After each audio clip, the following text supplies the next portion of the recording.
चलिए, very good evening to all of you. कैसे हैं सब लोग? ओके, सो आज से हम स्टार्ट कर रहे हैं एथिक्स वाला कोर्स। तो आज की बेसिक क्लास होगी। आप लोगों को सिखाऊंगा कि कैसे आप एथिक्स को अप्रोच करेंगे। और आई होप आप लोगों की 2 क्लासेस सर ने भी ली है, तो थोड़ा आइडिया आप लोगों को मिला होगा पास्ट 2 डेज से जो आप लोगों की क्लासेस चल रही है। तो जैसे हमने आईआर वाला पार्ट स्टार्ट किया था, हर दिन हम क्वेश्चंस के थ्रू बेसिकली सारी चीजें सीखते थे, तो उसी तरह एथिक्स के अंदर भी सारी चीजों को हम बहुत डीपली देखेंगे कि किस तरह से यूपीएससी की क्या डिमांड है, किस तरह से हम एथिक्स के अच्छे आंसर्स लिख सकते हैं।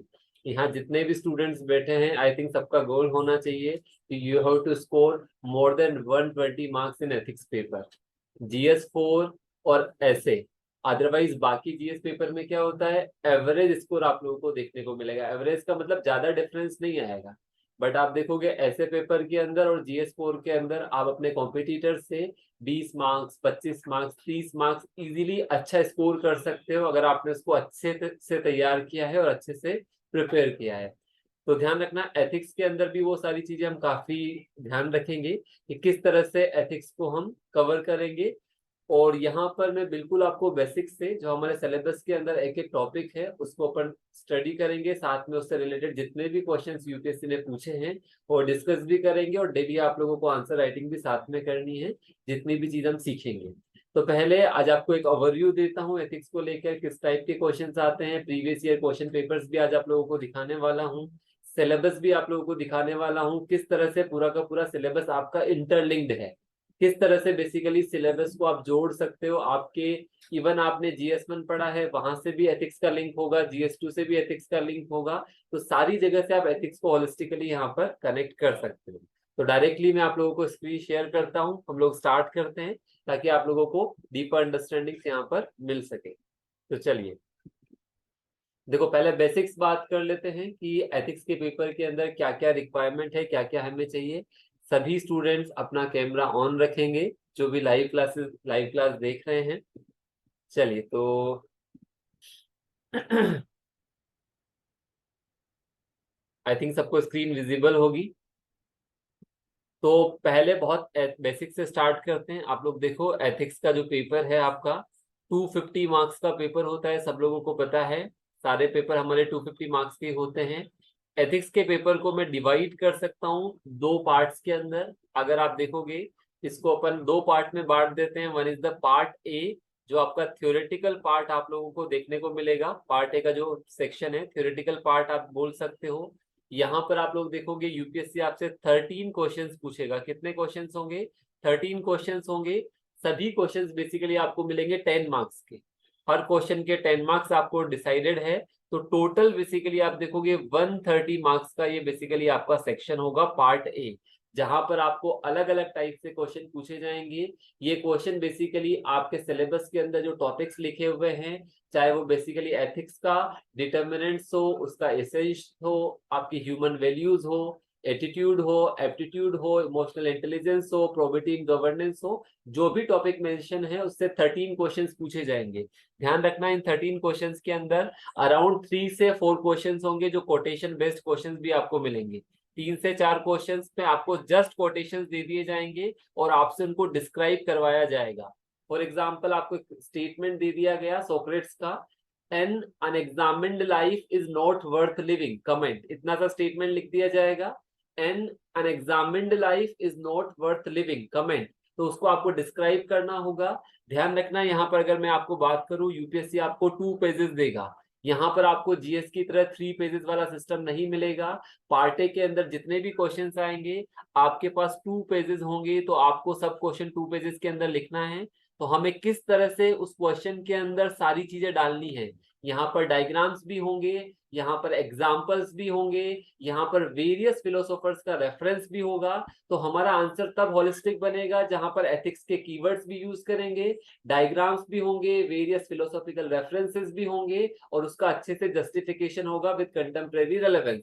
तो आपका आंसर एक अच्छा होलिस्टिक आंसर आप लोगों को देखने को वहां पर मिलेगा। पार्ट ए के बाद जब अपन बात करते हैं पार्ट बी के अंदर, पार्ट बी के अंदर बेसिकली मैं कैटेगराइज करूंगा केस स्टडीज वाला पार्ट। आप देखोगे यूपीएससी आपको 6 केस स्टडीज देगा एक पेपर के अंदर। हर एक केस स्टडी आपकी 20 मार्क्स की होगी। कितनी केस स्टडी है आपके पास? 6 case studies you have to solve different different topics पे, और बेसिकली आपको हर केस स्टडी होगी आपकी 20 मार्क्स की। तो टोटल मिला के ये सेक्शन आपका बन जाता है 120 मार्क्स का। तो टोटल मिला के आप देखो आपके 250 मार्क्स यहाँ पर हो चुके हैं, ठीक है। अब ध्यान रखना जो केस स्टडी होती है बहुत इजी है। अगर आप यहाँ से पहले से उसको पूरा प्रिपेयर्ड करके जाओगे, प्रिपेयर करने का मतलब आप सोचो कितने टाइप की केस स्टडी यूपीएससी पूछ सकता है, 30 टाइप की, 40 टाइप की। तो जितने भी क्वेश्चंस यूपीएससी ने प्रीवियस ईयर में पूछे हुए हैं, अगर आप 2022 से भी स्टार्ट करते हो और पीछे 2014 तक भी जाते हो, हर पेपर के अंदर 6 केस स्टडी है। अगर आप 8 साल की पेपर भी एनालाइज करते हो तो 50 टाइप की केस स्टडीज को आप अटेम्प्ट कर लेते हो। उनके पहले से ही हम फ्रेमवर्क बना सकते हैं ताकि अपने को टाइम वहां पर ना लगे। एथिक्स का पेपर सबसे लेंदी पेपर होता है, सबसे ज्यादा टाइम टेकिंग पेपर होता है। तो यहाँ पर सबसे बड़ी चीज है टाइम को मैनेज करके अच्छे से पेपर को कैसे कंप्लीट किया जाए। तो this is also art of answer writing है, किस तरह से एथिक्स में अपन पेपर को कंप्लीट करें अच्छे से, ताकि बेसिकली हमें मार्क्स मिल जाए। अगर एक भी केस स्टडी छूट जाती है तो 20 मार्क्स का आपका डायरेक्टली लॉस हो जाता है, आपका पेपर 250 की जगह 230 का ही रह जाएगा। तो हमें किस तरह से केस स्टडीज में सारे फ्रेमवर्क्स बनाने हैं वो भी इन क्लासेस के अंदर अपन सीखने वाले हैं। नाउ अब टाइम की भी बहुत इंपॉर्टेंट बात करूंगा। यहाँ पर आप देखोगे आइडियल टाइम की जो हम बात करते हैं इससे ज्यादा नहीं लगना चाहिए। हर केस स्टडी के अंदर 15 मिनट से ज्यादा टाइम नहीं मिलेगा। अगर अपन देखते हैं 15 मिनट हर एक केस स्टडी को मैं देता हूं, तो हमारे पास 6 केस स्टडी है, टोटल टाइम कितना हो जाता है 90 मिनट्स। मतलब आपके पेपर में जो आपको 3 घंटे का टाइम मिला है उसमें से जो आपका आधा टाइम है वो चला जाएगा केस स्टडी के अंदर। हर केस स्टडी 15 मिनट से ज्यादा नहीं। आप लोगों को लग रहा होगा 15 मिनट ज्यादा बोल दिए, जब आप केस स्टडी लिखोगे तो कई बार आपको 20 मिनट, 25 मिनट, आधा घंटा तक लग जाएगा। हमको उसको रिड्यूस करके 15 मिनट पर लेकर जाना है ताकि 1.5 घंटे के अंदर वहां पे केस स्टडीज को अच्छे से हम अटेम्प्ट कर पाए, पहली चीज। अब यहाँ पर कितना टाइम मिलेगा आप देखो, हर क्वेश्चन के लिए 7 मिनट्स आप मान के चलो, इंटू 13 क्वेश्चन है आपके पास, तो टोटल मिला के बेसिकली आपका अराउंड हो जाता है 91 मिनट्स। तो आप देखो 1 मिनट फिर भी हमारा एक्सीड हो चुका है। तो किसी क्वेश्चन में आपको 6 मिनट ही मिलेंगे। तो मैक्सिमम टाइम बेसिकली जो यहाँ पर हमें मिल सकता है पर क्वेश्चन के लिए 7 मिनट्स। लेकिन हम गलती क्या करते हैं, हम मान लो केस स्टडी के अंदर हमारे 90 मिनट की जगह 110 मिनट चले गए, तो हमारे पास जो 50 मिनट का टाइम बचा है या 70 मिनट का टाइम बचा है, वहां पे 13 क्वेश्चन लिख पाना बहुत डिफिकल्ट हो जाता है। एक आइडियल टाइम चाहिए, एक अच्छा आंसर लिखने के लिए 6.5 से 7 मिनट चाहिए।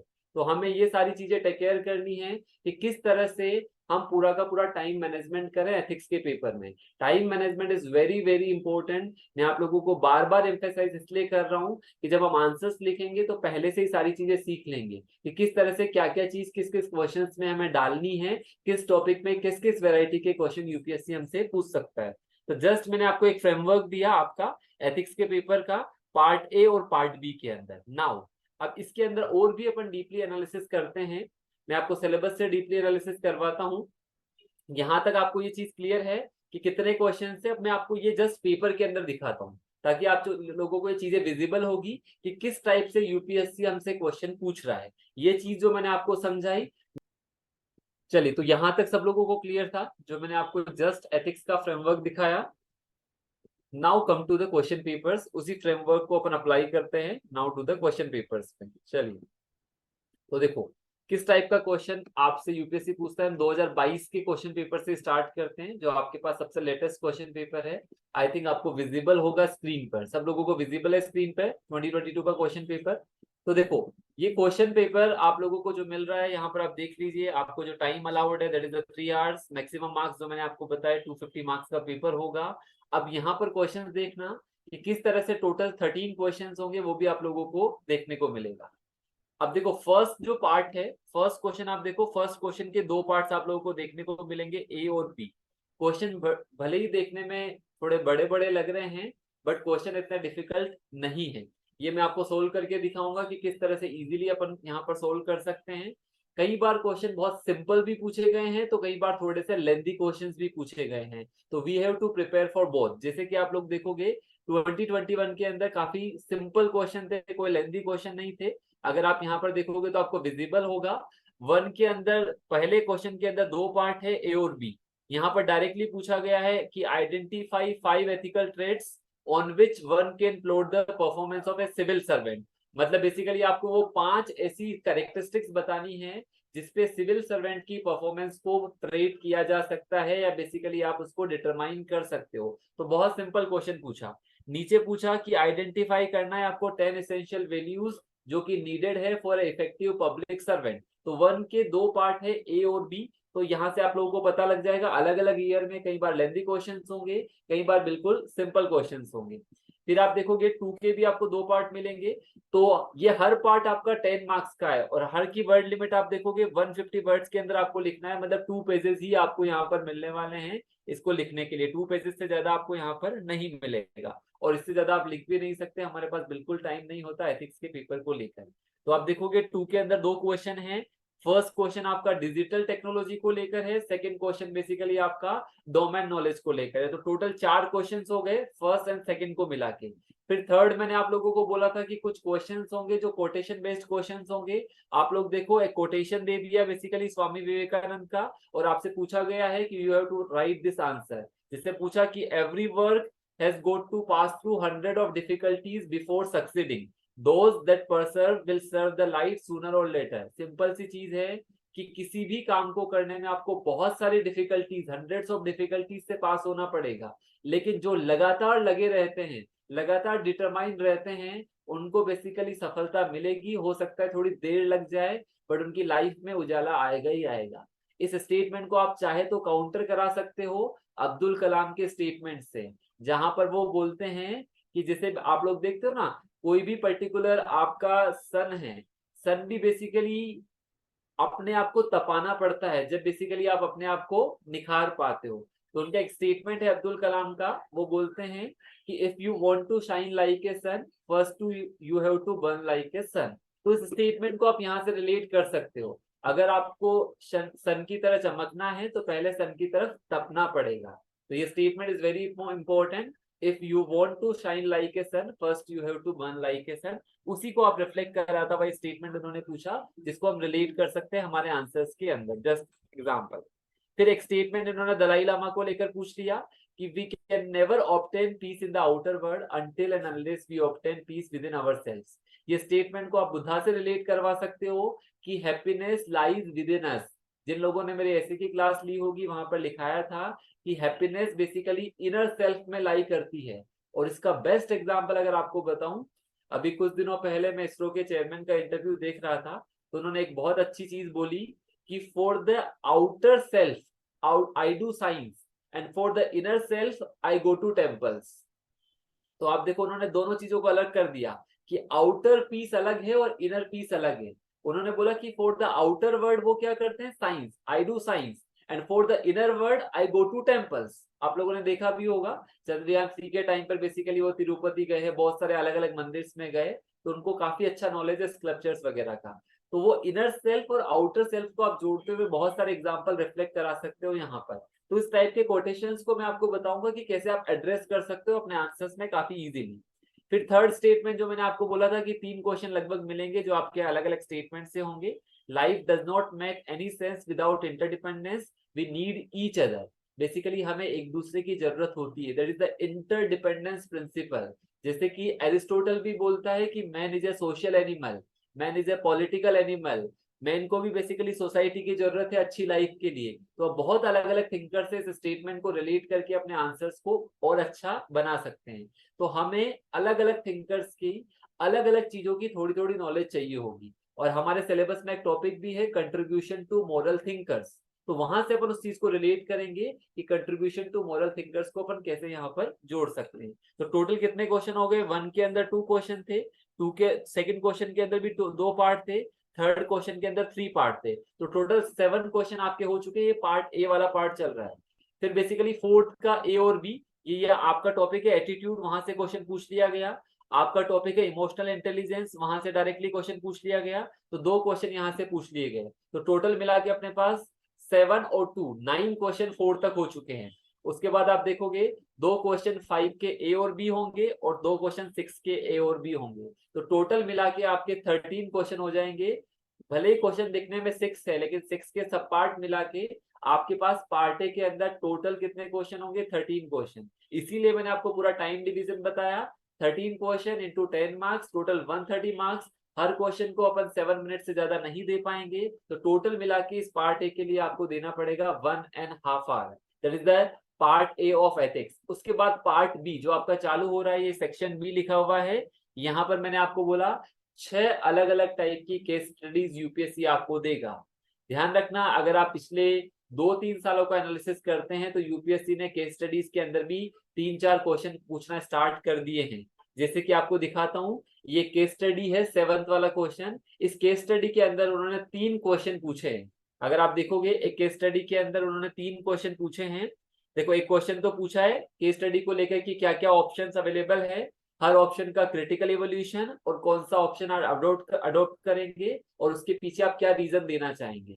ध्यान रखना, केस स्टडी का मतलब होता है एक सिचुएशन में आपको डाला जाएगा, आपसे पूछा जाएगा जब आप वहां पे एज ए डीएम है, एज ए एसपी है, या कॉर्पोरेट की केस स्टडी हो सकती है, फॉरेस्ट की केस स्टडी हो सकती है, ट्राइबल्स की केस स्टडी हो सकती है। आपको एडमिनिस्ट्रेटर बना के आपसे पूछा जाएगा कि क्या क्या एथिकल डिलेमाज आप लोगों के सामने हैं, क्या क्या एथिकल इश्यूज वहां पर आ रहे हैं, आपके सामने क्या क्या ऑप्शंस अवेलेबल है। हर ऑप्शन का क्रिटिकली एनालिसिस करवाया जाएगा, पूछा जाएगा कि आप लोगों के पास क्या सूटेबल, क्या बेस्ट ऑप्शन है जो वहां पर आप ऑप्ट करना चाहेंगे। तो इस टाइप की सारी सिचुएशंस के अंदर आपको डाला जाएगा। इन टाइप की केस स्टडीज को लिखने के लिए भी हम बेसिकली बहुत सारे एक्ट्स भी यूज करेंगे, बहुत सारे एग्जांपल्स भी यूज करेंगे, बहुत सारे थिंकर्स का रेफरेंस भी यूज करेंगे। और अलग अलग बेसिकली ध्यान रखना, सिविल सर्वेंट की क्वालिटी है कि आपको बहुत सारे ऑप्शंस बताने हैं। आपको बेसिकली ऐसा नहीं करना यस और नो वाला आंसर नहीं चलेगा एथिक्स के अंदर। आपको बेसिकली बहुत सारे ऑप्शंस क्रिएट करने होंगे कि हाँ ऐसा भी किया जा सकता है, तो इस ऑप्शन के ये पॉजिटिव है, ये नेगेटिव है, दूसरा ऑप्शन ये भी हो सकता है तो इसके ये पॉजिटिव है, ये नेगेटिव है। आपको बहुत सारी पॉसिबिलिटीज दिखानी पड़ेगी, फिर उनमें से कोई बेस्ट पॉसिबिलिटी को हम बेसिकली सेलेक्ट करेंगे, हमारा आंसर उस तरह से यहाँ पर बनेगा। एग्जाम्पल्स बहुत सारे यहाँ पर यूज कर सकते हैं, बहुत सारी केस स्टडी वुमन को लेकर, ड्रग्स को लेकर, ये बहुत सारी प्रचलित है, कम्युनल वायलेंस को लेकर, जो अलग अलग टाइप की केस स्टडी यूपीएससी हमसे पूछता है। तो first thing is the paper, आप देखोगे 7 नंबर की, ऐसे टोटल मिला के आपको भले ही 12 क्वेश्चन दिखेंगे, 6 आपने आगे देख लिए, उसके बाद बेसिकली केस स्टडीज के अंदर आप देखोगे तो टोटल मिला के आपको क्वेश्चन दिखेंगे। लेकिन टोटल जो मैंने आपको बताया 13 और 6, 19 question you have to answer within 3 hours. 13 question part A के अंदर और 6 क्वेश्चन आपके केस स्टडीज के, तो total 19 question you have to answer within the 3 hours of time. तो दिस इज आपका एथिक्स का जो पेपर है, जस्ट आपको ये ध्यान रखना है। अब ये मैं सारे आपको अटेम्प्ट करवाऊंगा डेली। आपको हमारी अप्रोच क्या रहेगी क्लासेस को लेकर मैं आपको बता देता हूँ। थोड़ी मेहनत आप लोगों को करनी पड़ेगी। मैं आप लोगों को कुछ केस स्टडीज पढ़ने के लिए दूंगा, स्टार्टिंग में सोल्व करने के लिए नहीं बोलूंगा। स्टार्टिंग में जस्ट आपको बोलूंगा कि केस स्टडी का क्वेश्चन पढ़ना और उसका आंसर पढ़ना। ठीक है, आपको स्टार्टिंग में अपना दिमाग नहीं लगाना है। ध्यान रखना, एथिक्स में पहले हमें दूसरे लोगों से सीखना है, क्योंकि आप लोग फर्स्ट टाइम एथिक्स स्टार्ट कर रहे हैं तो हमारे पास इतना एकदम कैपेबिलिटी नहीं आएगी कि सारी चीजों पर अपन दिमाग लगा सकें। First we have to gather ideas gather करने के लिए first we have to read. आपको बुक्स भी रीड करनी पड़ेगी, आपको जो मैं नोट्स लिखवाऊंगा वो भी रीड करने पड़ेंगे, आपको टॉपर्स की कॉपीज भी रीड में करवाऊंगा, ताकि आपको आइडिया लगे कि किस टाइप से क्वेश्चन आता है। पहले आपको जस्ट क्वेश्चन समझना है, फिर उन्होंने कैसे आंसर लिखा है। पहले अपना दिमाग नहीं लगाना, पहले ये समझना है इस क्वेश्चन को उन्होंने कैसे आंसर लिखने का ट्राई किया है। तो धीरे धीरे ग्रेजुअली एथिक्स को हम बहुत अच्छे से डेवलप करेंगे। तो first you have to collect your ideas. Ideas का मतलब आपको कॉन्शियस बढ़ाना है। एथिक्स के अंदर एक वर्ड अपन यूज करेंगे काफी फ्रिक्वेंटली, कॉन्शियस। कॉन्शियस का मतलब हमें ये पता लगाना है कि हमारे लिए क्या सही है और क्या गलत है। That is the ethics. Ethics का मतलब भी यही होता है। एथिक्स को बेसिकली आप देखोगे तो महाभारत के अंदर जो डिफाइन किया गया एथिक्स को, क्या बोला गया है, आत्मनि प्रतिकूलानि परेशम ना समाचरिए। ये महाभारत के अंदर एक श्लोक है, उसका मतलब है do not do unto others as you would not be done by. Hindi में बहुत सिंपल मीनिंग बताऊं तो इसका मतलब है जो चीज हम खुद के साथ नहीं कर सकते वो दूसरों के साथ करने की चेष्टा मत करो। मैं अपने आप को खुद को कष्ट नहीं दे सकता, खुद को पीड़ा नहीं पहुंचा सकता, तो जो चीज मैं खुद पर नहीं कर सकता उसको दूसरों के साथ करने की चेष्टा मत करो। देन बेसिकली आप एक एथिकली बीइंग बन जाओगे, एक आप जस्ट ह्यूमन बीइंग बन जाओगे। और दूसरी चीज एथिक्स को हम जोड़ते हैं कॉन्शियंस से। कॉन्शियंस का मतलब है कि एथिक्स हमें ये सिखाती है कि हमारे लिए क्या सही है और क्या गलत है, उसके बीच का सिलेक्शन हमें देती है एथिक्स। तो एथिक्स बेसिकली एक kind of science of happiness भी है। एथिक्स हमें क्या देती है? Inner satisfaction.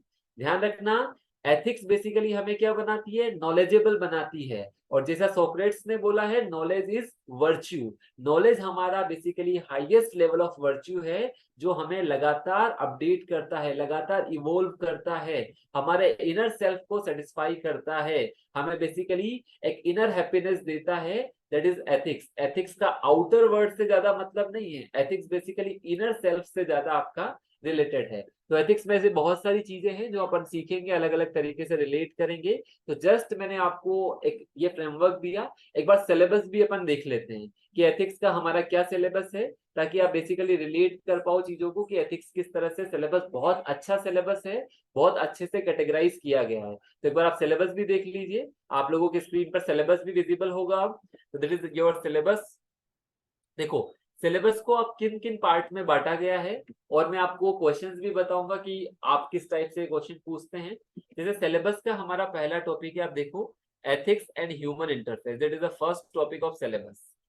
सबसे पहले हमें सिलेबस में ये सिखाया गया है कि एथिक्स का मतलब क्या है और एथिक्स को हम क्यों स्टडी कर रहे हैं। इसेंस का मतलब क्यों एथिक्स को स्टडी करना जरूरी है, एथिक्स की क्या इंपॉर्टेंस है, एथिक्स का क्या इनर स्वरूप आप लोगों को देखने को मिलेगा, फिर एथिक्स के क्या क्या डिटर्मिनेंट्स है और क्या क्या कॉन्सिक्वेंसेस है, ये सारी चीजें। फिर आप देखोगे अलग अलग डायमेंशंस क्या क्या है एथिक्स की। तो घर जाके सिलेबस का एक एक वर्ड पढ़ना। सिलेबस के वर्ड से हम बहुत सारे कीवर्ड्स निकालेंगे जिनको लगातार रिपीटेटिव आंसर्स में यूज करेंगे। हमारा आंसर आप देखोगे कि जीएस की तरह नहीं लगेगा आपको आंसर। हमारा answer full of ethical keywords होगा, फुल ऑफ एथिकल रेफरेंसेस होगा। तो आंसर को आपको एथिक्स के तरीके से लिखना है। जैसे अपन ने आईआर में क्या सीखा था कि आईआर की अपनी एक भाषा है, आईआर की अपनी एक टर्मिनोलॉजी है, वैसे ही एथिक्स भी अपनी एक पूरी की पूरी टर्मिनोलॉजी कंटेन करता है। तो हमें एथिक्स के आंसर को एथिकल वे में ही रिप्रेजेंट करना है, सारी चीजें उसी के फॉर्म में हमें दिखानी है। तो अब जो फर्स्ट पॉइंट देख रहे हो, यहाँ पर ध्यान रखना, ये ह्यूमन वैल्यूज वाला टॉपिक भी काफी इंपॉर्टेंट है। आपको एक यहाँ से स्टार्ट किया गया है कि एक बच्चे की लाइफ को इम्पेक्ट करने के लिए उसकी फैमिली भी है, उसके टीचर्स भी है, उसके बेसिकली ग्रेट लीडर्स भी है, क्योंकि लिखा हुआ है क्लियरली। क्योंकि एथिक्स में बेसिकली आप देखो, फैमिली का भी अपना एक इम्पोर्टेंट रोल है, सोसाइटी का भी एक इम्पोर्टेंट रोल है, आपके लीडर्स का भी एक इम्पोर्टेंट रोल है, आपके रिफॉर्मर्स का, एडमिनिस्ट्रेटर्स का, इन सबका इम्पोर्टेंट रोल है एथिक्स को बेसिकली इनकलकेट करने के अंदर। तो बहुत सारे एग्जांपल्स आएंगे हमारे पास कि एथिक्स को फैमिली में कैसे इनकलकेट किया जाता है। जैसे एक छोटा सा एग्जांपल देता हूँ आप लोगों को, एक नेगेटिव एग्जांपल से आपको सिखाता हूँ। आप लोगों ने देखा होगा कि ये चीज क्यों इंपॉर्टेंट है, और ये छोटे छोटे एग्जाम्पल, पर्सनल लाइफ से जुड़े एग्जाम्पल भी हमें देने पड़ते हैं। कई बार एग्जामिनर लिख कर देता है substantiate your answer with personal life examples. गांवों में आप लोगों ने देखा होगा, जो एक प्रैक्टिस होती है, प्रैक्टिस का मतलब तो नहीं बोलूंगा, कि जो आपके लोअर कास्ट के पीपल होते हैं, जब वो घर पे आते हैं तो उनके लिए अलग से यूटेंसिल्स यूज किए जाते हैं। अगर आप लोगों ने देखा हो, अपर कास्ट और लोअर कास्ट का जो हायरार्की डिफरेंस दिखाने के लिए, गांवों में जब बेसिकली आप कोई गेस्ट आए हैं या बेसिकली कोई लोअर कास्ट के पर्सन है, तो उनके लिए अलग से यूटेंसिल्स यूज किए जा रहे हैं, अलग से कप में चाय उनको दी जा रही है। जब बच्चा इस डिस्क्रिमिनेशन को देखता है तो उसको क्या लगता है कि ये चीज नॉर्मल है। ये चीज बेसिकली जब वो बड़ा होता है तो उसको डिस्क्रिमिनेशन लगता ही नहीं है। सिमिलर चीज आप लोग देखोगे वुमन के केस में भी होती है। एक फेमस कोट है जिसका मतलब है कि one is not born but rather becomes a woman. जब वो पैदा होती है तो वुमन नहीं होती, बट सोसाइटी उसको वुमन बना देती है। रीजन क्या है? सोसाइटी बेसिकली उसको बार बार एक्सपीरियंस कराती है कि you are inferior then man. जो आपका जेंडर कंस्ट्रक्ट होता है वो वुमन को बार बार बेसिकली पेट्रियार्कल सोसाइटी में क्या करता है? डिमेन करने का ट्राई करता है। और जब बच्चा बेसिकली उस सोसाइटी के अंदर देखता है कि वुमन का जो डिस्क्रिमिनेशन हो रहा है, तो उसको लगता है ये चीज तो नॉर्मल है, क्योंकि उसने बचपन से ही देखा है। तो वो उसके लिए क्या होता है? डिस्क्रिमिनेशन नहीं रहता। तो इसीलिए बोला गया है कि आपको फैमिली स्ट्रक्चर को, सोसाइटी का रोल, आपको वैल्यूज इनकलकेट करने में, जैसे आपको टॉलरेंस देना है, आपको रेस्पेक्ट वैल्यूज देनी है, उसमें बहुत इंपॉर्टेंट रोल होता है आपका फैमिली का, सोसाइटी का। तो हम सारी चीजें सीखेंगे, positive as well as negative, दोनों चीजें हमें पता होनी चाहिए। हमारा answer in form of critical analysis की फॉर्म में होना चाहिए। पॉजिटिव चीजें भी है, नेगेटिव चीजें भी है। फैमिली हमें लव भी सिखाती है, रेस्पेक्ट भी सिखाती है, आपको टॉलरेंस भी सिखाती है, फ्रेटर्निटी भी सिखाती है, ब्रदरहुड भी सिखाती है, टेम्परेंस भी सिखाती है, तो दूसरा नेगेटिव वैल्यूज भी सिखाती है। तो दोनों चीजें बेसिकली आपको अपने आंसर्स के अंदर इनकलकेट करनी पड़ेगी। मतलब हमारा आंसर एक डिबेटेबल फॉर्म में होना चाहिए। ध्यान रखना, एक वर्ड यहां पर मैं यूज करूंगा, डायलेक्टिक्स। डायलेक्टिक्स का मतलब होता है कि आपके आंसर के अंदर एक रेशनल डिबेट होनी चाहिए। ठीक है, डिबेट का मतलब कुछ पॉजिटिव आर्ग्यूमेंट्स, उसके अगेंस्ट में कुछ नेगेटिव आर्ग्यूमेंट्स, और फाइनली एक अच्छा कंक्लूजन। तो डायलेक्टिक्स अप्रोच बेसिकली जो है सोक्रेट्स की अप्रोच है, जिसको अपन बेसिकली एथिक्स में यूज करते हैं हमारे आंसर्स लिखने के लिए। तो काफी हेल्पफुल रहता है हमारे आंसर्स को लेकर। तो first topic is related to ethics and human interface. Second topic आपका रहेगा एटीट्यूड, और थर्ड टॉपिक रहेगा आपका एप्टीट्यूड। एटीट्यूड का भी काफी डिटेल मिलेगा आपको। मतलब आप देखोगे कई बार क्वेश्चन आ जाता है कि सिविल सर्वेंट हो गए, क्योंकि दोनों चीजें रहेगी। आप देखोगे परसुएशन का नाम सुना होगा आप लोगों ने, कि परसुएड करना लोगों को। अब इसमें जब परसुएशन पे कोई एग्जांपल आएगा तो आपको अच्छे अच्छे एग्जांपल से समझाना पड़ेगा। कैसे? जैसे आपको एग्जांपल देता हूँ, स्वच्छ भारत कैंपेन। स्वच्छ भारत कैंपेन में अपन ने सबसे पहले लोगों को क्या परसुएड किया कि ओपन डेफिकेशन मत करो। ओपन डेफिकेशन न केवल आपकी हेल्थ के लिए, बल्कि बेसिकली आपकी फैमिली और आपकी सोसाइटी के हेल्थ के लिए बेसिकली डेंजरस है। तो हमने स्वच्छ भारत मूवमेंट को बोला जाता है largest behavioural movement of India, जहां पे सबसे पहले अपन ने लोगों का बिहेवियर को चेंज करने का ट्राई किया। तो बिहेवियरल मूवमेंट एथिक्स का बहुत इंपॉर्टेंट पार्ट है, परसुएशन एथिक्स का बहुत इंपॉर्टेंट पार्ट है। आप सोचो, बेटी बचाओ बेटी पढ़ाओ कैंपेन हरियाणा से क्यों स्टार्ट किया गया? क्योंकि आप लोगों को पता है सबसे एडवर्स सेक्स रेशियो कहाँ का था? हरियाणा का था। तो kind of persuasion techniques, kind of नस थ्योरी बेसिकली अपन लेकर आए। एक और एग्जांपल देके समझाता हूँ। ड्रग्स को एलिमिनेट करने के लिए जो हमारा नार्कोटिक्स कंट्रोल ब्यूरो है, उसने एक टैगलाइन चालू की, से नो टू ड्रग्स। टैगलाइन क्या थी? से नो टू ड्रग्स। इसमें अपन क्या कर रहे हैं? एक लोगों को परसुएड कर रहे हैं, लोगों को समझा रहे हैं कि ड्रग्स बेसिकली किस तरह से हानिकारक है।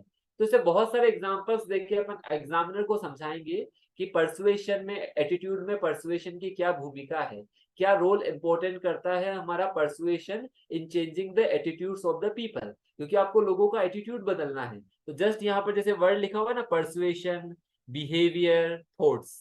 तो एक छोटा सा एग्जांपल देके अगर आपको समझाऊं, एथिक्स को अगर आपको कभी समझना है कि एथिक्स का मतलब क्या है, तो तीन चीज दिमाग में बिठाना। एक तो जो चीज हम सोचते हैं, सबसे पहले thoughts, what we thought. Second चीज व्हाट वी से, जो हम बोलते हैं। And then what we do. तीन चीजें हुई, पहले हमने सोचा, फिर हमने बोला, और फिर बेसिकली हमने कोई एक्शन किया। तो अगर इन तीनों के बीच में आप सिंक्रोनाइजेशन बिठा लो ना, what we thought, what we say and how we act, अगर इन तीनों के बीच में आपका सिंक्रोनाइजेशन हो जाएगा, तो बेसिकली आप एक एथिकल बीइंग बन जाओगे। आपके पास हाईएस्ट लेवल ऑफ इंटीग्रिटी आ जाएगी। जनरली हम क्या है, सोचते कुछ और है, बोलते कुछ और है, और करते कुछ और है। तीनों के बीच में हमारा कभी सिंक्रोनाइजेशन नहीं होगा। ऑनेस्ट पीपल वो होगा जिसका तीनों में सिंक्रोनाइजेशन होगा। इंटीग्रिटी उसके पास होगी जिसके पास तीनों का सिंक्रोनाइजेशन होगा। तो एथिक्स में ये वर्ड बहुत इंपॉर्टेंट है, आपका थॉट कैसा है।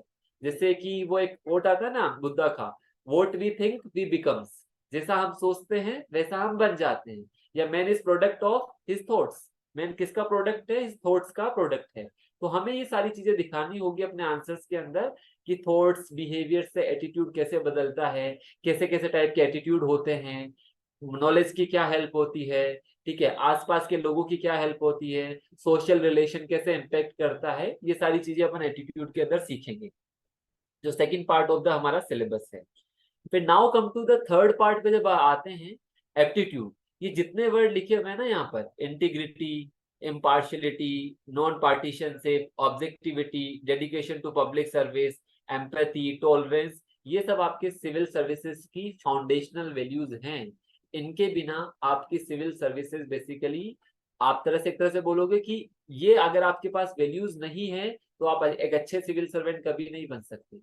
आप सोचो कि सर क्या जरूरत पड़ गई एम्पैथी डालने की एक सिविल सर्वेंट के अंदर, आपके हिसाब से तो रूल ऑफ लॉ के हिसाब रूल ऑफ लॉ को फॉलो करना चाहिए, जो लॉ के अंदर लिखा हुआ है उसके अकॉर्डिंग काम कर ले वो। लेकिन ध्यान रखना, सिविल सर्वेंट रूल बाउंड तो रहेगा ही रहेगा, लेकिन साथ में उसका जो एप्टीट्यूड है, उसका जो एटीट्यूड है, वो एम्पैथेटिक होना चाहिए towards the weaker section of society. क्यों होना चाहिए? अगर ये नहीं होगा तो आप गांधी जी के तालिस्मान के अकॉर्डिंग काम नहीं कर पाओगे। क्यों नहीं कर पाओगे?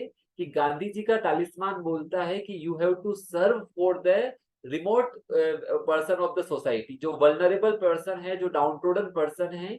और इवन सिविल सर्विसेज के लिए या बेसिकली पब्लिक सर्वेंट के लिए ये तो गांधी जी ने बोला कि जब कभी भी आप डाउट में हो तो बेसिकली सबसे पहले सोचो कि आपके द्वारा बनाई गई पॉलिसीज, आपके द्वारा बनाए गए एक्ट क्या उस लास्ट माइल पे बैठे व्यक्ति को हैप्पीनेस दे सकते हैं क्या? जो वल्नरेबल पीपल है, डाउनट्रोडन पीपल है, अगर दे सकते हैं तो बेसिकली आपके द्वारा बनाई गई पॉलिसीज आपकी सार्थक है या उसका एक इम्पोर्टेंट मीनिंग है। तो उस टाइप से बेसिकली आप यहाँ पर रिलेट कर सकते हो। Yes, Antyodaya concept of Gandhi ji से भी रिलेट कर सकते हैं कि you have to serve for the poorest of the poor section of the society. तो जस्ट मैं आपको एग्जांपल्स दे रहा हूँ कि हमारे एथिक्स के अंदर ये सारी चीजें भरी होनी चाहिए। हमारे आंसर्स के अंदर हमारी अप्रोच कैसी होनी चाहिए एथिक्स में? हमारी अप्रोच होनी चाहिए डिओंटोलॉजिकल अप्रोच। डिओंटोलॉजिकल अप्रोच का मतलब होता है you have to focus on your actions, your right procedures rather than outcomes और बेसिकली एंड रिजल्ट्स। आपको एंड रिजल्ट्स पे नहीं सोचना है, आपको आउटकम पे नहीं सोचना है। You have to focus on your action. जैसे कि गीता में लिखा है ना, निष्काम कर्म योग, कर्म करो फल की इच्छा मत करो। तो डिओंटोलॉजी अप्रोच बोलती है कि आपको कॉन्सिक्वेंसेस के बारे में नहीं सोचना है, बट आपके जो मीन्स होने चाहिए वो प्योर होने चाहिए। जैसे एक छोटा सा एग्जांपल, गांधी जी ने बोला कि मेरे लिए फ्रीडम इंपॉर्टेंट नहीं है, इंडिया की फ्रीडम मिले या नहीं मिले वो इंपॉर्टेंट नहीं है, बट मेरे लिए उस फ्रीडम को अचीव करने के लिए जो साधन है, that is the purity of means, वो इंपॉर्टेंट है। अब उनके मीन्स क्या थे? नॉन वायलेंस, सत्याग्रह, यही मीन्स थे गांधी जी के। तो गांधी जी ने बोला कि मेरे लिए एंड रिजल्ट से मतलब नहीं है, मुझे फ्रीडम मिले तो ठीक है, नहीं मिले तो ठीक है, but I will not compromise with my means. मैं मेरे मीन्स के साथ कॉम्प्रोमाइज नहीं करूंगा। तो एथिक्स भी बेसिकली आपको यही सिखाएगी कि आप अपने मीन्स के साथ कॉम्प्रोमाइज नहीं करोगे, चाहे आपको आउटकम मिले या नहीं मिले, एंड रिजल्ट अचीव हो या नहीं हो। तो you have to focus on just your pure procedures, your just actions rather than end result और आउटकम। ये अप्रोच बेसिकली अपन बहुत सारी केस स्टडीज के अंदर या अपने आंसर्स के अंदर फॉलो करेंगे। इसको इमानुएल कांट, एक फेमस फिलोसोफर है, वहां से भी अपन रिलेट करते हैं। तो that is also important part of the syllabus. यहाँ से भी इसको अपन जोड़ देते हैं। हर एक फाउंडेशन वैल्यू की अपनी एक इंपॉर्टेंस है। जैसे आपने देखा होगा, इम्पार्शियलिटी का मतलब मैं किसी के साथ डिस्क्रिमिनेट नहीं करूंगा। मेरे लिए अंबानी भी वही है और पुअरेस्ट ऑफ द पुअर भी वही है, दोनों का बेसिकली मैं इक्वल ट्रीट करूंगा दोनों को। दोनों के साथ किसी भी टाइप के साथ रिच या पुअर कोई डिस्क्रिमिनेशन नहीं। और नॉन पार्टीशनशिप का मतलब होता है मैं किसी भी पॉलिटिकल पार्टी को किसी भी टाइप का फेवर नहीं करूंगा। मैं बेसिकली क्या हूँ, एक तटस्थ हूँ, निष्पक्ष हूँ। मेरे लिए सभी जो चीजें हैं वो बराबर है, किसी भी पॉलिटिकल पार्टी को किसी भी टाइप से मैं फेवर नहीं करूंगा। तो ये जो सारी की सारी सिविल सर्विसेज की वैल्यूज है, इनके हर के हमारे पास एग्जांपल्स होने चाहिए।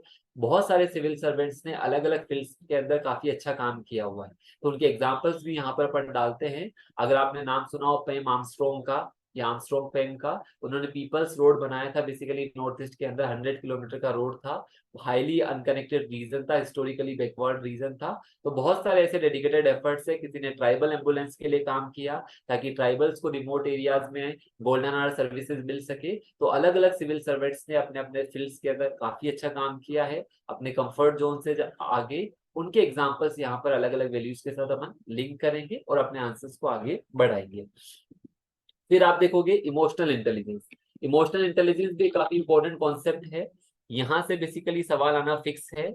इमोशनल इंटेलिजेंस आप देखोगे यहाँ पर फिक्स टाइप का सवाल आता है, आपसे पूछ लिया जाएगा what do you understand by emotional intelligence, how it helps in public services. ये पब्लिक सर्विसेज में कैसे हेल्प करता है, या how it make public servant more effective and efficient. या बेसिकली आपको ये भी पूछ लिया जाएगा एक छोटा सा एग्जांपल से आपको रिलेट करता हूँ। अगर आप लोगों को अभी 2-3 महीने पहले की बात है, जयपुर मुंबई एक ट्रेन थी जिसमें सीआरपीएफ पर्सनल्स के बीच में फायरिंग हुई थी। उसमें आप लोगों ने देखा होगा एक सबऑर्डिनेट ने बेसिकली अपने सुपीरियर पे फायरिंग की थी चलती ट्रेन के अंदर, एसी कोच के अंदर, जिसमें बेसिकली वो सुपीरियर तो मारा गया, साथ में 4 और लोग मारे गए थे जो बेसिकली ट्रेवल कर रहे थे। आप सर्च करके देखना, जयपुर मुंबई ट्रेन का, ये 1-2 महीने पहले की बात है। ये क्या दिखाता है? High mental stress. किसके बीच में दिखा रहा है? ये एडमिनिस्ट्रेशन में, जहां पर सबऑर्डिनेट और सुपीरियर की रिलेशनशिप भी अच्छी नहीं रही, उनका भी मेंटल स्ट्रेस इतना बढ़ गया कि एक सबऑर्डिनेट ने सुपीरियर पे फायरिंग कर दी और आसपास के बेसिकली 4 लोग उसके चक्कर में और मारे गए। तो इमोशनल इंटेलिजेंस अगर आपके पास होगा ना, एक इमोशनली इंटेलिजेंट पर्सन की निशानी होती है कि उसके पास सेल्फ अवेयरनेस भी होता है। वो अपने इमोशंस को तो कंट्रोल कर ही सकता है, लेकिन सामने वाले इमोशंस को भी समझ सकता है, उनको रेगुलेट कर सकता है, उनको मैनेज कर सकता है। तो इमोशनली इंटेलिजेंट पर्सन क्या होगा, नेगेटिव स्ट्रेस वाली सिचुएशन को भी पॉजिटिव स्ट्रेस वाली सिचुएशन में कन्वर्ट करने की कैपेबिलिटी रखता है। जैसे कि अभी आप देख रहे हो रिसेंट एग्जांपल्स में, कोटा के अंदर कितने सुसाइड्स बढ़ रहे हैं, अगर न्यूज़पेपर में आप लोगों ने देखा हो। इवन अभी थोड़े दिन पहले कोटा के कलेक्टर साहब ने बेसिकली एक जारी किया कि अगले 1 महीने तक कोई भी कोचिंग इंस्टीट्यूट टेस्ट नहीं ले पाएगा, या किसी भी कोचिंग इंस्टीट्यूट को टेस्ट लेने की परमिशन नहीं है, क्योंकि मेंटल स्ट्रेस काफी बढ़ गया है। लगातार डेली सुसाइडल केसेस आ रहे हैं, तो उसको भी डील करने के लिए इमोशनल इंटेलिजेंस एक काफी कारगर साधन है। तो आप देखो, इन्होंने इसलिए क्या लिखा, आप खुद देखना, इन्होंने बेसिकली यहाँ पर लिखा है इमोशनल इंटेलिजेंस, उसका कॉन्सेप्ट, उसकी यूटिलिटीज। अब इसकी यूटिलिटी सिर्फ और सिर्फ बेसिकली पब्लिक लाइफ में नहीं है, हमारी पर्सनल लाइफ में भी इमोशनल इंटेलिजेंस काफी इंपॉर्टेंट है। तो बेसिकली कई बार ये भी आ जाता है कि पर्सनल रिलेशनशिप को बेटर करने के लिए इमोशनल इंटेलिजेंस कैसे हेल्प करता है, तो वो भी हम यहाँ से सीखेंगे कि इमोशनल इंटेलिजेंस अलग अलग सेक्टर में। तो इमोशनल इंटेलिजेंस एक ऐसा है, लाइक काइंड ऑफ ब्रह्मास्त्र है हमारे लिए, बहुत सारी जगह बेसिकली इसको अपन यूज कर सकते हैं अपने आंसर्स के अंदर, कि ये अलग अलग फील्ड में बेसिकली हमें हेल्प करेगा। जैसे आप बोलते हो ना पर्सनल प्राइवेट, जो आपकी पर्सनल और पब्लिक लाइफ के बीच का जो क्लियर सेपरेशन है। जैसे कि एक एग्जांपल देता हूँ आपको, थोड़े टाइम पहले अगर आप लोगों ने नाम सुना हो, आईसीआईसी बैंक की जो एमडी थी चंदा कोचर, ठीक है, आईसीआईसी बैंक की एमडी थी मिस चंदा कोचर, उनको रिजाइन करना पड़ा। क्यों रिजाइन करना पड़ा था? क्योंकि उन्होंने अपने हस्बैंड की फर्म्स को फेवर किया था लोन्स वगैरह देने को लेकर। तो ये क्या है, कॉर्पोरेट गवर्नेंस का एक नेगेटिव एग्जांपल है, जहां पर basically for the personal gain, किसका गेन हुआ? For the personal gain, basically मैं क्या कर रहा हूँ, फेवर कर रहा हूँ।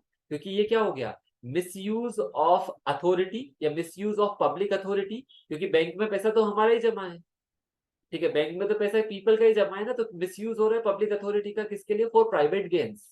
तो बेसिकली आप दिखा सकते हो कि किस तरह से, इसीलिए गवर्नेंस में भी लिखा है, गवर्नेंस में आपकी कॉर्पोरेट गवर्नेंस भी वर्ड होता है। तो कॉर्पोरेट गवर्नेंस में से बहुत सारे एग्जांपल्स है, उनको अपन रिलेट करके दिखा सकते हैं कि कैसे हमें इमोशनल इंटेलिजेंस की जरूरत होती है। ये वाला टॉपिक जो आपको इसके नीचे देखोगे, कंट्रीब्यूशन ऑफ मॉरल थिंकर्स, जिसमें इंडिया के भी आ जाएंगे, वर्ल्ड के भी आ जाएंगे, इसमें आपको सबके थोड़े थोड़े डीप में नहीं जाना है, बट सबके तीन चार आइडिया आपको पता होने चाहिए, चाहे सोक्रेट्स है, चाहे प्लेटो है, चाहे जेस मिल है, ठीक है, उसके अलावा इमानुएल कांट है, ठीक है, जॉन लोक के कुछ आइडियाज देख सकते हो, ठीक है, उसके अलावा हमारे बाकी गांधी जी के आइडियाज आ जाएंगे, ठीक है, उसके अलावा अगर आप और भी डीपली स्टडी चाहते हो यहाँ पे, तो थोड़े रूसो के आइडियाज यूज कर सकते हैं अपन, ठीक है, उसके अलावा और भी जो थिंकर्स रहेंगे हमारे अलग अलग कैटेगरी से, उनके कुछ कुछ आइडियाज अपन यहाँ पर डालेंगे, जैसे स्वामी विवेकानंद के हो गए, तो कुछ कुछ आइडियाज हम अलग अलग रेफरेंस में यूज कर सकते हैं। तो ये पार्ट भी इंपॉर्टेंट है, इस पार्ट को बेसिकली पूरे सिलेबस के अंदर अपन अलग अलग जगह पे अलग अलग तरीके से यूटिलाइज करते हैं, जो कि आपका 5th पॉइंट है। फर्स्ट पॉइंट है आपका ethics and human interface, second attitude, third aptitude, fourth one is the emotional intelligence, and fifth one is the आपका contribution of moral thinkers and philosophers from India and the world. फिर बाकी आपके जो next 2 points बचे हैं, जिसमें आप देखोगे ये जो पब्लिक और सिविल सर्विसेज है, वैल्यूज है जो आपका, और एथिक्स इन पब्लिक एडमिनिस्ट्रेशन, मतलब पब्लिक एडमिनिस्ट्रेशन के अंदर आप एथिक्स का कैसे यूज कर पाओगे। जैसे छोटा सा एग्जांपल देता हूँ, आज आप देखते हो ना पब्लिक, हमारे जो पीडीएस मॉडल होते हैं, पब्लिक डिस्ट्रीब्यूशन सिस्टम वगैरह होते हैं, तो जैसे आप लोगों ने अगर नाम सुना हो, केरला का सेवोत्तम मॉडल काफी अच्छा मॉडल माना जाता है for the public service delivery, क्योंकि वहां पे सिटीजन फीडबैक हो गया, ग्रीवांस रिड्रेसल मैकेनिज्म हो गए। तो यहाँ पर बेसिकली आपको बहुत सारे मिलेंगे जो ये दोनों पॉइंट्स है आपके नीचे वाले। तो अगर आप गवर्नेंस के रेफरेंस में जाते हो तो ये गवर्नेंस वाला पार्ट बहुत इंपॉर्टेंट है। यहाँ से क्वेश्चन आएगा, जिससे कि आप लोगों ने अगर सिटीजन चार्टर का नाम, ने सोशल ऑडिट का नाम सुना हो, आप लोगों ने आरटीआई एक्ट का नाम सुना हो, तो ये सब सिलेबस के अंदर है। क्योंकि ये क्या बढ़ाते हैं, ट्रांसपेरेंसी बढ़ाते हैं। एथिक्स का मतलब बेसिकली क्या होगा कि आपकी इंफॉर्मेशन जो शेयरिंग है वो ट्रांसपेरेंट होनी चाहिए। छोटा सा एग्जांपल देता हूँ, उसको अपन कैसे स्टडी करेंगे। आप लोगों को आरटीआई एक्ट के बारे में आई थिंक सब लोगों ने सुना होगा, सब लोगों ने सुना है। आरटीआई एक्ट के अंदर एक सेक्शन अपन लोग पढ़ेंगे, जो सेक्शन होगा आपका सेक्शन 4। वो सेक्शन 4 बोलता है आरटीआई एक्ट का शियो मोटो डिस्क्लोजर्स। शियो मोटो डिस्क्लोजर्स का मतलब होता है कि आपको खुद से ही सारी की सारी चीजें डिस्क्लोज कर देनी है, आरटीआई लगाने की जरूरत ही ना पड़े। पर आरटीआई एक्ट का पर्पस पता है क्या है? आरटीआई एक्ट का पर्पस है कि आप लोगों को आरटीआई लगाने की जरूरत ही ना पड़े। अब हमें लगता है कि ऐसा पर्पस कैसे हो गया? ऐसा पर्पस इसलिए हो गया क्योंकि अब ज्यादा से ज्यादा इन्फॉर्मेशन पहले से ही पब्लिक डोमेन में डाल दीजिए ना, तो आपको आरटीआई लगाने की जरूरत ही क्यों पड़ेगी? एक डिपार्टमेंट का कोई टेंडर हुआ है, आप पहले से उसको ओपन कर दीजिए, आप उसको वेबसाइट पे अपलोड कर दीजिए। तो ऐसा राजस्थान का एक पोर्टल है जिसका नाम है जन सूचना पोर्टल। जन सूचना पोर्टल ने क्या किया, एथिक्स में एग्जांपल देते हैं। जन सूचना पोर्टल ने बहुत सारे डिपार्टमेंट की इंफॉर्मेशन को क्या कर दिया, पब्लिक कर दिया, ताकि लोगों को बेसिकली अगर पहले से पब्लिक में सारी की सारी चीजें अवेलेबल है तो आरटीआई लगाने की जरूरत नहीं पड़ेगी। और आरटीआई लगाने की जरूरत नहीं पड़ रही मतलब आपकी इंफॉर्मेशन में ट्रांसपेरेंसी है, आपने कोई घोटाला नहीं किया, कोई फ्रॉड आपने नहीं किया, आपने सारी की सारी चीजें ट्रांसपेरेंट रखी है। तो गवर्नेंस का एथिक्स में बहुत इंपॉर्टेंट रोल है। आप इसलिए बोला है philosophical basis of governance. Philosophical basis of governance का मतलब है welfare state. Philosophic basis of governance का मतलब है Antyodaya, serving poorest of the poor. Philosophical basis of governance का मतलब है कॉन्स्टिट्यूशनल मोरालिटी। तो पहले तो हमें उसका फिलोसॉफी बताना पड़ेगा कि सोशल जस्टिस जो प्रीएम्बल में लिखा है, इसीलिए तो गवर्नेंस लेकर आए कि सोशल जस्टिस मिले, poorest of the poor people को सारी चीजों को एक्सेस मिल जाए, ठीक है, आप बेसिकली एक वेलफेयर स्टेट बना पाओ। तो पहले तो अपन दिखाएंगे फिलोसॉफिकल बेसिस क्या है, फिर बेसिकली ये सारी की सारी चीजें RTI, citizen charter, code of conduct, service delivery, ये सारा का सारा पार्ट आपका गवर्नेंस का पार्ट है। बस ये गवर्नेंस की तरह आंसर ना लिख के इसको एथिक्स की तरह आंसर बनाने का हमें फ्रेमवर्क यहाँ पर सीखना है, जो इस टॉपिक के अंदर अपन सीख जाएंगे। फिर जो ये वाला जो टॉपिक आपका बचा, जो मैंने आपको बताया पब्लिक एथिक्स का जो पब्लिक एडमिनिस्ट्रेशन में रोल है, तो आप लोग देखोगे जब हम गवर्नमेंट या प्राइवेट इंस्टीट्यूशन के अंदर काम करते हैं तो हमें बहुत सारे लॉज को फॉलो करना होता है, बहुत सारे रूल्स को फॉलो करना होता है। जैसे जब आप सिविल सर्वेंट बन जाओगे तो सबसे पहले आपके पास आएंगे सेंट्रल सिविल सर्विसेज रूल। आप बेसिकली अपने अकॉर्डिंग काम नहीं कर सकते थे, you have to bind by the central civil services rule, उसी के अकॉर्डिंग आपको काम करना होगा। आपके कोड ऑफ कंडक्ट की गाइडलाइंस अलग होगी। फिर बेसिकली आपकी पब्लिक, आपकी पर्सनल लाइफ नहीं, आपकी आप एक बेसिकली एक पब्लिक अथॉरिटी बन जाओगे, तो you have to govern by the constitutional morality. तो यहाँ पर बेसिकली ये जो सारी की सारी चीजें हैं, जब इनको अपन फॉलो करते हैं तो बहुत सारे एथिकल कंसर्न्स हमारे सामने आते हैं, एथिकल डिलेमाज हमारे सामने आते हैं। तो उनको बेसिकली कैसे सिविल सर्वेंट डील कर पाता है, कैसे एथिक्स वो अप्लाई कर पाता है पब्लिक एडमिनिस्ट्रेशन में। और ध्यान रखना एथिक्स इन इंटरनेशनल रिलेशन में भी होता है। आपको लगता है कि इंटरनेशनल रिलेशन में तो सारी की सारी चीजें नेशनल इंटरेस्ट पे चली जाती है, क्योंकि मैंने आपको पढ़ाया है तो पहली लाइन आपको यही लिखवाई थी कि national interest, national security, national priorities. लेकिन आज आप देखो कि अभी जैसे अपन एग्जांपल देते हैं, टर्की के अंदर अर्थक्वेक आया तो India became the first responder. तो हमारी जो ह्यूमैनिटेरियन अप्रोच है ना, हम वैक्सीन मैत्री कर रहे हैं, सागर ऑपरेशंस कर रहे हैं, रशिया यूक्रेन वॉर में बेसिकली बात कर रहे हैं कि पीस किस तरह से स्टेब्लिश की जाए। तो वो सब चीजें भी क्या है, आपके एथिकल इश्यूज है जो इंटरनेशनल रिलेशंस में आपको बेसिकली दिखाने हैं कि इंटरनेशनल रिलेशंस में हमारी अप्रोच क्या होनी चाहिए। और अभी तो G20 का जो पहली चीज है वही हमारी एथिक्स है, वसुदेव कुटुंबकम, that is also our ethics. G7 की समिट भी मैंने आपको दिखाई थी, न्यूक्लियर नॉन प्रोलिफरेशन, वो भी आपकी एथिक्स है। तो बेसिकली इंटरनेशनल रिलेशंस में भी आपकी एथिक्स लगेगी। हमने जैसे कि बूचा किलिंग्स हुई रशिया यूक्रेन वॉर के टाइम पे, तो सबसे पहले बेसिकली हमने कंडेम किया कि ये वॉर ऑन ह्यूमैनिटी है, ये बेसिकली एथिकल पर्सपेक्टिव में बेसिकली हम बेसिकली इसको बर्दाश्त नहीं करेंगे। यूएन पीस कीपर्स पे वॉयलेंस हुई, वो क्या है बेसिकली। तो ये सारी चीजें हमें दिखानी है अपने आंसर्स के अंदर। मतलब ethics is more about the examples, your arguments and your assertiveness. तो एथिक्स को पढ़ने का तरीका जस्ट आपको ये सीखना होगा कि किस तरह से अपने आंसर्स को अपन असर्टिव बना सकते हैं with various examples, with various justifications. तो इसीलिए मैंने आज आपको फर्स्ट सिलेबस दिखाया कि ये सिलेबस है और सिलेबस के पॉइंट्स का यूज करेंगे। मतलब हमारे आंसर्स में कम से कम सिलेबस के कीवर्ड तो आए, जैसे एथिकल गवर्नेंस लिखा हुआ है, कॉन्शियस लिखा हुआ है कि कॉन्शियस कैसे गाइड करता है बेसिकली हमें। अब आप देखोगे कॉन्शियस ऐसे थोड़ी कोई बटन लगा हुआ है कि आपको इंफॉर्मेशन दे देगा कि नहीं दिस इज यस और दिस इज नो। ऐसा तो नहीं होगा कि आपके सामने कोई केस आया और आपने दिमाग का बटन दबाया, कॉन्शियस आपको बता देगा कि ये चीज सही है ये चीज गलत है, ऐसा तो होगा नहीं। अब कॉन्शियस को बिल्डिंग करने के लिए भी बेसिकली आपको, आप लोगों ने अगर प्लेटो का एक कॉन्सेप्ट सुना हो कि प्लेटो बोलता है कि पहले हमें जस्ट सोल बनाना पड़ेगा। अब जस्ट सोल बनाने के लिए हमें चाहिए होगी नॉलेज, हमें चाहिए होगा रीजन, हमें चाहिए होगा टेम्परेंस, हमें चाहिए होगा करेज। चार इंपॉर्टेंट वर्च्यूज आते हैं। फिर जब आपकी जस्ट सोल बनेगी तो फिर जस्ट सोल से आपका बन जाएगा जस्ट मैन। पहले सोल अच्छी बनेगी तो बेसिकली आपका मैन जस्ट बनेगा। जस्ट मैन बनेगा तो उससे फर्दर आपकी सोसाइटी जस्ट बनेगी। जस्ट का मतलब ऑन एथिकल पैरामीटर्स, ठीक है। और जस्ट सोसाइटी से आपका फाइनली क्या बन जाएगा, जस्ट स्टेट। तो बेसिकली ये स्टेप वाइज प्रोसीजर होगा सारी की सारी चीजें। ऐसा नहीं होगा कि सीधा का सीधा आप बोलो कि स्टेट पूरा का पूरा एथिकल बन जाए। तो जैसे अभी आप लोगों ने देखा होगा ना, हमने मिशन कर्मयोगी वगैरह स्टार्ट किया है सिविल सर्वेंट्स वगैरह की ट्रेनिंग वगैरह के लिए, एथिकल ट्रेनिंग के लिए, ठीक है। तो बहुत सारी ऐसी चीजें हैं जिसके थ्रू अपन एथिक्स को बेसिकली लेकर आते हैं। तो उन चीजों को बेसिकली अपन यहाँ पर सीखना स्टार्ट करेंगे अलग अलग फॉर्मेट्स के अंदर। तो अपना जो तरीका रहेगा, जिससे अपन आईआर में स्टार्ट किया था, टॉपिक स्टार्ट करेंगे डेली। डेली अपन टॉपिक पढ़ेंगे, साथ में कुछ ना कुछ लर्निंग्स। लर्निंग्स का मतलब, क्योंकि एक साथ में आपको सारी फिलोसॉफीज पढ़ाऊंगा तो आप लोगों को भी ध्यान नहीं रहेगा। तो अपन डेली क्या करेंगे, हर दिन कुछ ना कुछ फिलोसॉफीज, कुछ ना कुछ थिंकर्स, ताकि आपको एक एक चीज डेली दिमाग में जाती रहेगी तो आप उसको अच्छे से यूटिलाइज कर पाओगे।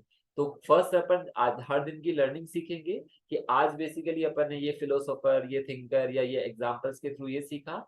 देन अपन टॉपिक पढ़ेंगे और बेसिकली डेली आप लोगों को क्वेश्चन देना है मुझे, तो डेली आप क्वेश्चन लिखेंगे। देन मैं बेसिकली उसको लिख के आपको दिखाऊंगा कि कैसे आप उस क्वेश्चन को इंट्रोडक्शन कैसे दे सकते हैं, डायग्राम वगैरह कुछ है तो कैसे बना सकते हैं, पॉइंट्स कैसे क्रिएट कर सकते हैं, कंक्लूजन कैसे लिख सकते हैं। तो that would be our approach, ये रहेगी।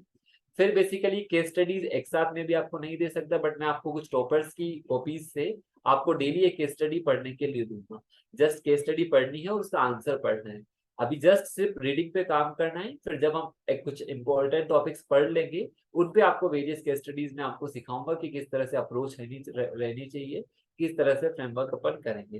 हो सकता है थोड़ा टाइम ज्यादा लगे, बट हाँ एक अच्छा हो, प्रोडक्टिव हो, आपको उससे आउटपुट मिले, ठीक है। पर्पस यही रहेगा कि आपको बेसिकली एग्जाम में उसका अच्छा आउटपुट मिले। तो that would be from my side, इस तरह से अपना रहेगा। तो क्योंकि जो लास्ट टॉपिक है ना, तो लास्ट टॉपिक में यही लिखा हुआ है, case study on above issues. Above issue मतलब ये ऊपर वाले जो सारे टॉपिक्स दिए हुए हैं ना, इन टॉपिक्स पे अलग अलग मुद्दों पे यूपीएससी आपसे 6 टाइप की केस स्टडी पूछेगा।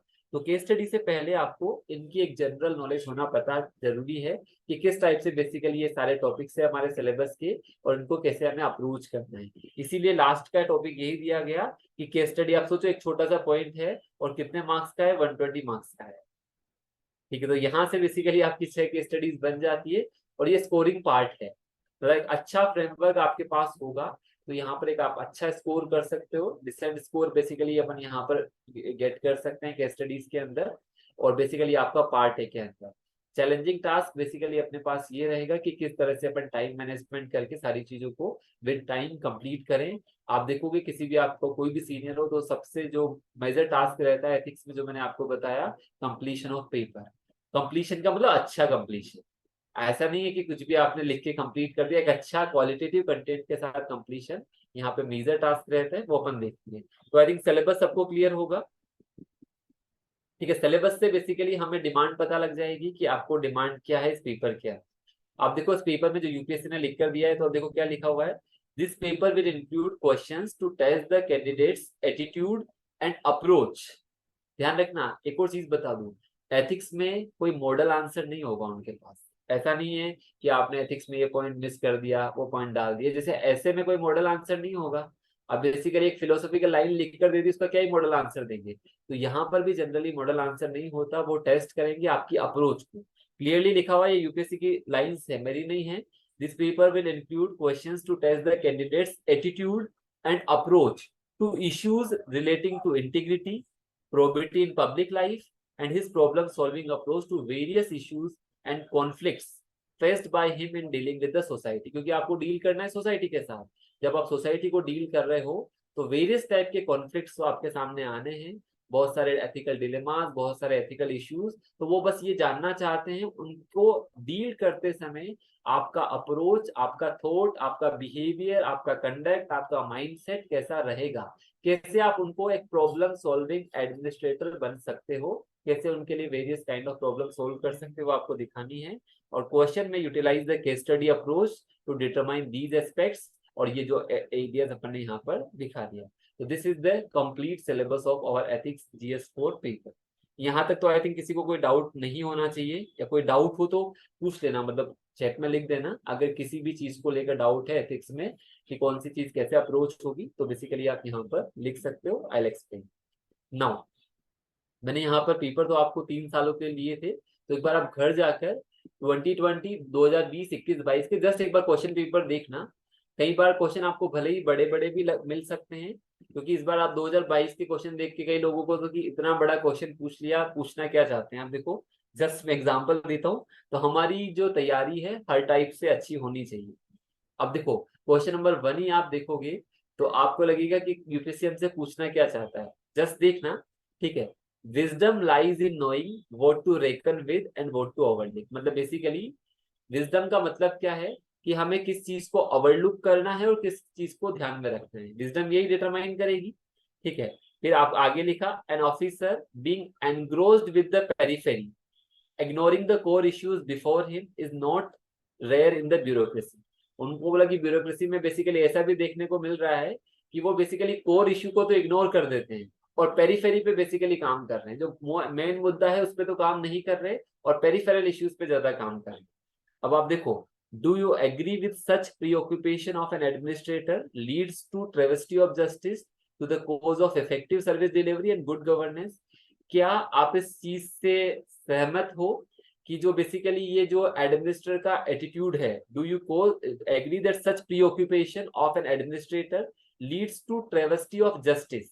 इससे बेसिकली जो जस्टिस वाली चीज है वो बेसिकली अच्छे से अचीव नहीं हो पा रही, तो आपको बताना है, इसको क्रिटिकली इवेल्युएट करना है। तो ध्यान रखना जब भी इस टाइप के क्वेश्चन आएंगे, do you agree, do you agree का मतलब एथिक्स में कभी आपका ये नहीं होगा कि यस और नो, आपको दोनों एस्पेक्ट दिखाने पड़ेंगे कि कई चीजों से आपको सहमत भी होना पड़ेगा और साथ में उसमें असहमत होने पे मतलब दोनों टाइप के आर्ग्यूमेंट कि हाँ इस चीज से मैं एग्री भी हूँ और इस चीज से मैं एग्री नहीं भी हूँ।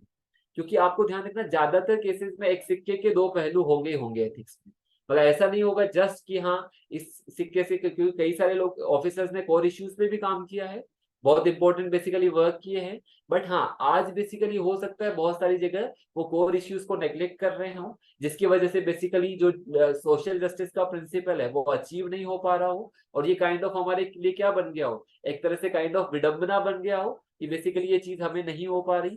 तो इस चीज को हमें सीखना है, इस टाइप के क्वेश्चन से डरना बिल्कुल भी नहीं है, हमें एड्रेस करना आना चाहिए। इसी पेपर में बेसिकली आप देखोगे मुझे जो इस बार मार्क्स थे 117 मार्क्स थे इस बार, ये जो पेपर था 2022 वाला।